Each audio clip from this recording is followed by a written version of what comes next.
Canadian banks are caught red-handed intentionally stealing from clients. Guilt-ridden employees speak out against the tyranny of the banking establishments and fully disclose their actions. You came here for the truth. Today, we are going to look at the Canadian banking industry, but I assure you, no matter what country you are from, the same thing is going on there.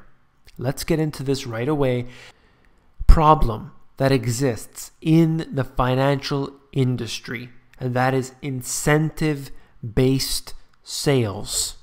No longer are there people working in your best interests. There are simply salesmen that have the interest of the banks and thereby the shareholders in mind. I'm going to cover this entire article. It is huge. It is bombshell. I want to cover it as quick as possible. Let's get into it right away. Stay with me because I know this is so important.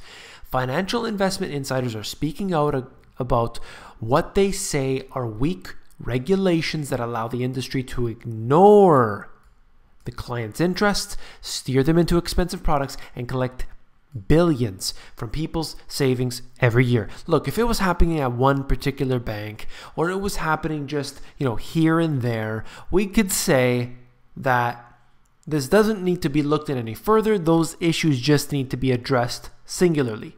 But it's not. It's the entire industry. All of the banks are coming out and saying that this is happening.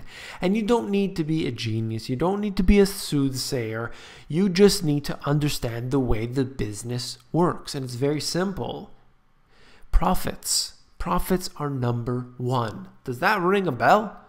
Go Public has heard from hundreds of people in the industry, most of them at the big banks, who say they're pushing products and selling investments that protect their jobs or pay the highest. If you say this happens because Canada still lacks the laws that require the vast majority of people giving financial advice to act in their clients' best interest. Wait a minute, I was told that this individual was going to get me what I need, but unfortunately that's not the case.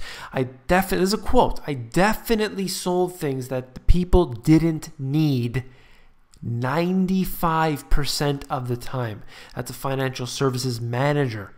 Recently quit. He could no longer stomach putting up the bank's interest ahead of those clients that she had. This is amazing, and I'm very happy to hear that individuals are getting out. I don't know where they're going, but at least they're getting out.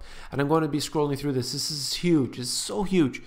CBC News is concealing the identity of their insiders because they're still working the finance industry. Okay, the former BMO employee says she feels guilty about putting, check this out, an 85-year-old customer who is in poor health into a mutual fund owned by the bank after her manager urged her to do it for her sales revenue. That's just the way it is. I talked about this in a recent video because it started coming out, but now this goes into much more detail about what they are doing. Mutual funds are generally recommended as long-term investments, so customers can basically, if there's any crashes or something, it's not going to be a problem. When I came home, I just kept questioning myself. If this was my own grandfather, I wouldn't do this to him, so why would I do it to this guy? The client, this quote here is huge. This tells it all. The client always comes last. Does that ring a bell to you? A former Scotiabank employee who left the company in 2015 said he put the bank's interests first all the time. All the time. Now maybe you could say, look, you want to be a good employee for your company. If you want to work hard in this way, you want to do your 9 to 5, you want to do good for your company. They hire you, they give you your benefits and all this thing. But not when it comes to screwing over the client as a result. That I don't agree with. No way. It just makes me sick the way the clients come last. As an example, he said he was told to quote the pre-approved mortgage rates to clients, knowing that they were the best the bank could offer. Whoa. Can you believe it? I can. The bank's offering clients the highest possible rate they'll take so that this bank can make a higher profit on their mortgage. And that's simply the way it is. We know that. He says it was also pressure to sign customers up for Scotiabank credit cards when they already had debt on their other cards. A practice, he says, contributes to the Canadians struggling mounting credit card debt. How many times have you been offered a credit card? How many times have you been offered an increase in your credit limit when you don't need that? Some people want it, but they just force it upon you. I don't know why better protection for customers wasn't brought in years ago. Canada is in the dark ages. When asked for a comment, Scotiabank didn't address the allegations, but said it's proud of its employees and the determination to put our customers at the center of everything they do. Calls for stronger protection. Most investment advisors, so this is what I wanted to get to. And I didn't know this. Most investment advisors in Canada are actually salespeople. That I knew. Only advisors are spelt with an E. Now that caught me off guard. I didn't realize that. They have a legal duty to act in a client's best interest, which is why the Canadian Foundation for Advancement of Investor Rights is calling on the industry regulators across the country something called the Statutory Best Interest Standard. And it goes on. Advisor with an E is a legal duty, but that's not how they spell it. And you really think about that. What the heck is going on? Right now, the financial industry is subject to suitability standard, which is not a very high standard. So for instance, an investment product may be suitable for a client in that it's a medium risk, but it may have very high fees. So a financial advisor is probably not giving you the best advice and doesn't have to. The same questionable compensation arrangements and incentives. Look, an individual that works in the bank has one thing in mind, and that is his paycheck so that he can pay his bills for his family, for his own livelihood. I can understand that, absolutely. But when you're straight out lying to people in order to have this happen, Houston, we have a problem. And this is the type of thing that has been going on for, however long in history. There's no telling how long. Now, you as an individual may make money in this case, but people, not you and I who are on here, who are, we have a decent handle on what's going on in the financial system.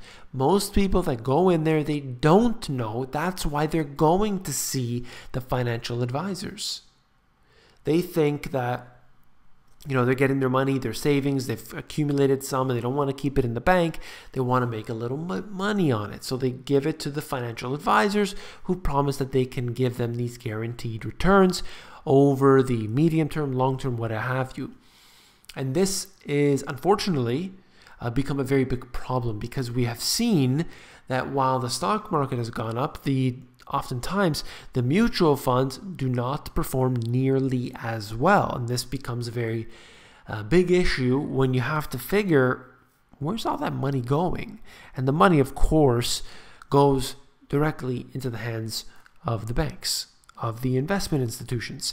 They do not have your best interests in mind. They have, number one, the salesperson, so-called advisor, and then it goes to the banks and of course the shareholders, because corporate profits are the name of the game. If I move on to this connected article, deceptive employee titles. A recent report by the Small Investor Protection Association found that there are, check this out, 121,000 people registered as financial professionals in Canada. The vast majority are registered as dealing representatives, salespeople licensed to sell financial investments. But check this out, only 4,000 of these registered financial professionals have a fiduciary duty, a legal obligation to act in the client's best interest. 4,000 of 121,000. So essentially, if you're giving your money to somebody, they do not have your best interest in mind. This is a fact, This is now documented proof, and people need to wake up and realize this fact. When I told you in the beginning, many years ago, back since 2011, but documented proof in black and white writing, 2012, I explained this very clearly, broke it all down, explained the system, and we need to know specifically that it's broken and that it is sucking off of you, siphoning off every bit that it can. It does so through inflation. It does so through these bail-ins which are coming, through taxation. It is doing so through fees on our accounts. It is doing so through every single means, and now through literal theft that's happening at this level. In my book, the back of the book and in the inside of the book, but right on the back, if you rely on the government or money managers who do not have your best interest in mind, you will not succeed. If you invest purely for your own good, you can stick to the principles, apply the formula, and achieve wealth regardless of the economic conditions. That's what I wrote in my book because I truly, in my heart, believed it, and I wanted it to be right there. So I do appreciate everyone who has read this book and who have told me that in those words. If you found this video informative, please give me a thumbs up. And if you found the video informative, I know you will find my book, The Money GPS, and my new book, Global Economic Collapse, even more informative. The first book gets into the asset classes, how to profit from them. The new book gets into reducing your monthly expenses, becoming self-sufficient, and essentially what I call the Money GPS strategy. The two of them together are very powerful, and they're very descriptive, and they just get into every single nook and cranny that they have never taught us. This is the financial education that we need, and it is my goal to bring that out there.